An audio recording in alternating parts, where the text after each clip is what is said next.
तर सध्या पुण्यात जीबीएसचा प्रादुर्भाव वाढलाय, मात्र काही गैरसमज झाले की चिकन खाल्ल्याने किंवा कोंबड्यामुळे हा होते, तर ते आहे का? आणि यातून आपल्याकडून काही इन्स्पेक्शन झालेलं आहे? जीबीएसच्या संदर्भात ज्या वेळेला ही माहिती बाहेर पडायला लागली वृत्तपत्राच्या माध्यमातून आणि महानगरपालिकेच्या स्टेटमेंट्समधून, त्यावेळेला एक प्रवाह होता की खडकवासला धरणाच्या पाण्यामध्ये कदाचित तिथल्या एरियामध्ये काही जीपीएसच्या संदर्भात काही बॅक्टेरिया किंवा व्हायरल इन्फेक्शन वगैरे असेल का.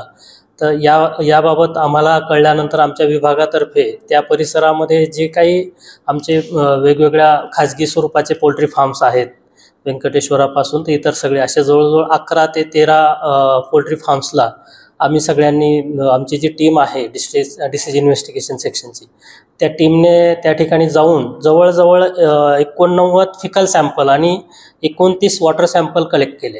त्यावेळेस आमचं असं लक्षात आलं की खडकवासला धरणाचा जो वॉटर सोर्स आहे, त्या वॉटर सोर्सपासून 1 किलोमीटरच्या पलीकडे सगळे आमचे पोल्ट्री फार्म्स आहेत. त्यामुळे वॉटर कॉन्टॅमिनेशनचा चान्सेस जवळजवळ नगण्य आहेत. दुसरी बाब अशी की जेवढे आमचे पोल्ट्री फार्म्स आहेत त्या भागामधले, त्या सर्व पोल्ट्री फार्म्समध्ये स्वतःचं STP आहे, सिवेज ट्रीटमेंट प्लांट आहेत, किंवा फिकल जे त्यांचं कलेक्ट होतं ते त्याच प्रिमायसेसमध्ये कलेक्ट होतं आणि तिथंच ते डिस्ट्रॉय करतात किंवा खत म्हणून वापरतात. त्यामुळे ते फिकलसुद्धा बाहेर यायला काही स्कोप नाही.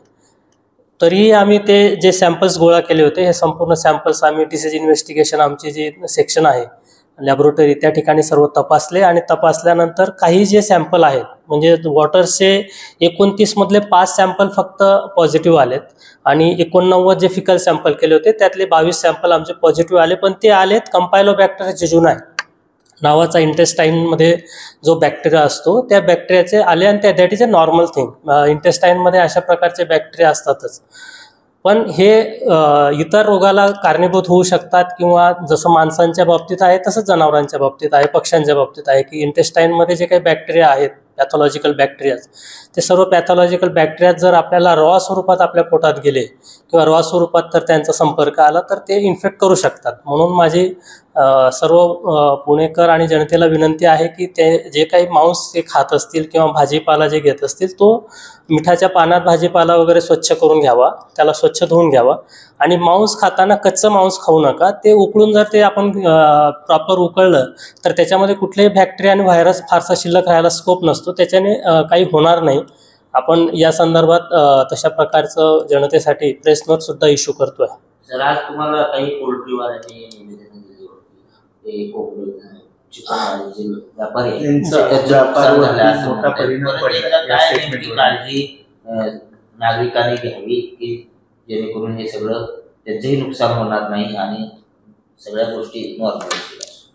पोल्ट्री असोसिएशनचे काही मंडळी माझ्याकडे आली होती. त्यांचं असं म्हणणं आहे की जीपीएस आणि इतर प्रकारचे बर्ड फ्लू पासून तर सर्व प्रकारचे बॅक्टेरियल आणि व्हायरल डिसीजेस या दिवसामध्ये मोठ्या प्रमाणात येत असतात. मायग्रेटरी बर्ड्सचा इश्यू असतो, टेम्परेचर थोडंसं राईज व्हायला सुरुवात झालेली असते, त्यामुळे बॅक्टेरिया आणि व्हायरल इन्फेक्शन वाढतात. जे विशेषतः रेस्पायरेटरीशी संबंधित विषय इन्फेक्शन पक्ष्यांमध्ये वाढतात आणि त्यांची मरतूक जर झाली काही भागात तर त्या ठिकाणी आम्ही आमच्या प्रोटोकॉलनुसार त्यांचे सॅम्पल्स वगैरे कलेक्ट करतो आणि ते सॅम्पल्स जे आहेत ते इन्व्हेस्टिगेशन लॅबमध्ये पाठवतो. इन्व्हेस्टिगेशन लॅबवरून ते जर पॉझिटिव्ह आले तर आम्ही त्या जिल्ह्यातल्या जिल्हाधिकारी महोदयांना विनंती करून तो एरिया जो आहे तो क्षेत्र म्हणून घोषित करतो आणि तो निर्जंतुकीकरण करण्याचा प्रयत्न करतो, म्हणजे त्या पूर्ण 1 किलोमीटरच्या परिसरात. आता हे सगळं आम्ही जे करतो हे त्याचं नोटिफिकेशन निघतं, त्या बातम्या प्रसारित होतात, तर त्याचा वेगळा अर्थ जनतेकडून घेतला जातो की इथं काहीतरी फार मोठ्या प्रमाणात इश्यू झालेला आहे. पण एक सिंपल मेथड जर आपण पाळली, कुठलाही मांस खाताना आपण जर ते प्रॉपर उकळून खाल्लं तर हे कुठलंही नुकसानदायक नाही असं आम्ही स्पष्टपणे त्या भागात सांगत असतो. तर तोपर्यंत या पोल्ट्री फार्म असोसिएशनचं म्हणणं असं आहे की तोपर्यंत जनतेमध्ये थोडासा भीती निर्माण होऊन आमचा जो पोल्ट्रीचा जो धंदा आहे, बिझनेस आहे, तो फार मोठ्या प्रमाणात त्याच्यात नुकसान होतं, पोल्ट्रीचा रेट फार कमी होतो आणि गैरसमज पसरतो. त्यामुळे माझी सगळ्यांना विनंती अशी राहील की या संदर्भात आपण जे काही मांस वगैरे आहे ते जर उकळून आपण खाल्ले, त्याची प्रॉपर काळजी घेतली तर हा रोग काही तशा प्रकारे होत नाही. शेवटचा प्रश्न म्हणजे हो, चिकन खाल्ल्यामुळे किंवा ह्याच्यामुळे जीबीएस होतो, होत नाही. नाही, जीबीएस जो आहे तो त्याच्यासाठी वेगवेगळे जे फॅक्टर्स आहेत त्यातले अनेक बॅक्टेरियल फॅक्टर आहेत. हा बेसिकली जर आपली इम्युनिटी कमी असेल तर तो इम्युनिटीला लगेच रिॲक्ट होतो. त्यामुळे फक्त पोल्ट्रीमुळे होतं असं काही नाही. ह्युमन फिकलमध्ये पण तो असतो, वेगवेगळ्या प्रकारच्या प्राण्यांमध्ये तो इंटेस्टाईन्समध्ये तो असतो, वेगवेगळ्या याच्यात असतो. त्यामुळे मेजर आहे ती काळजी घेणे. आपण स्वतः अन्न उकळून खाणे हा सगळ्यात बेस्ट पर्याय आहे. पाणी जर असेल तर ते गरम केलेलं पाणी प्यावं आणि अन्न खाताना उकळून खावं. तसंच मांस सुद्धा उकळून खावं, एवढंच आमचं म्हणणं आहे. पवारांच्या वक्तव्यामुळे काही त्रास होतो? अजितदादा पवार साहेबांनी तसं काहीच वक्तव्य केलं नाही. त्यांनी स्पष्ट सांगितलंय की चिकन आणि अंडी हे तुम्ही गरम करून म्हणजे 100 डिग्री उकळून खावायचा. फक्त काही चुकीच्या पद्धतीने सोशल मीडियावरती अफवा पसरल्या आणि जे विधान केलं अजितदादा पवार साहेबांनी त्याचा विपर्यास केलेला आहे. परंतु ह्यामुळे शेतकऱ्यांचा आज 9 लाख शेतकरी कुक्कुटपालन महाराष्ट्रातले व्यवसाय करतात. जे 90 रुपये गेल्या हप्त्यात लिफ्टिंग रेट चालू होता, आज तो सोशल मीडियावरती अफवा पसरल्यामुळे चिकन संदर्भात आज 60 रुपये आलेला आहे. म्हणजे 90 रुपये एका किलोला जो खर्च येतोय तो 60 रुपये त्याची विक्री झाल्यामुळे आज शेतकरी देशदडूला लागलेला आहे. काय निवेदन दिले तुम्ही?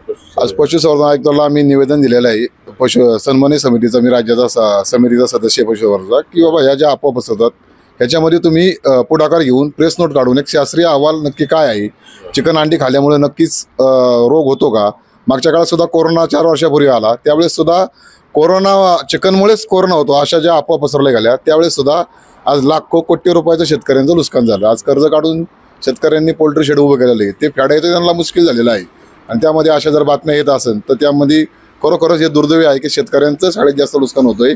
कुठलाही भारतात किंवा महाराष्ट्रात रोग आला तो प्रथम कोंबड्यांवर ढकलला जातो. माझी विनंती आहे महाराष्ट्र शासनाला की व्यवस्थित तुम्ही शास्त्रीय अहवाल तयार करा, नक्की कशापासून रोग होतोय, चिकनपासून होतोय का पाण्यापासून होतोय का वेगळी कारण असेल, नंतरच तुम्ही अशी माहिती द्या. ह्याच्यामुळं शेतकरी वरडला जातोय.